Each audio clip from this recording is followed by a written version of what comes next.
Sementara itu, saudara, sejumlah wilayah di Aceh tergenang banjir akibat hujan deras beberapa hari terakhir. Seperti halnya di Aceh Singkil, kantor urusan agama di Kecamatan Singkil Utara terpaksa tidak beroperasi karena tergenang banjir. Seperti halnya di Kecamatan Singkil Utara Aceh Singkil, selain menggenangi jalan dan juga rumah warga, banjir juga melumpuhkan kegiatan di kantor urusan agama. Selain itu, 5 kecamatan di Aceh Singkil juga tergenang banjir, mulai dari Kecamatan Suro, Danau Paris, Simpang Kanan, Gunung Meriah, serta Singkil Utara.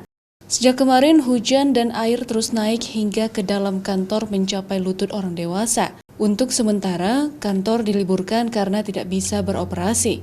Selain itu, kegiatan pernikahan dan lainnya dianjurkan dilakukan di luar karena kondisi kantor seperti balai nikah tidak bisa untuk digunakan. Sampai siang itu air sudah ketinggian 70 cm di dalam kantor. Dan ini menyebabkan aktivitas kantor lumpuh, tidak bisa dilaksanakan pelayanan.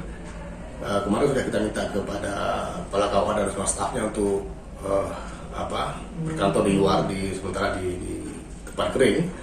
Dan alhamdulillah semua dokumen bisa diselamatkan berkat kesikapan pegawai kita di kantor KUA tersebut.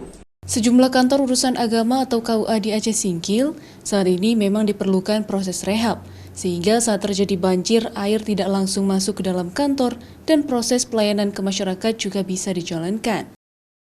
Syahril, Kompas TV, Banda Aceh.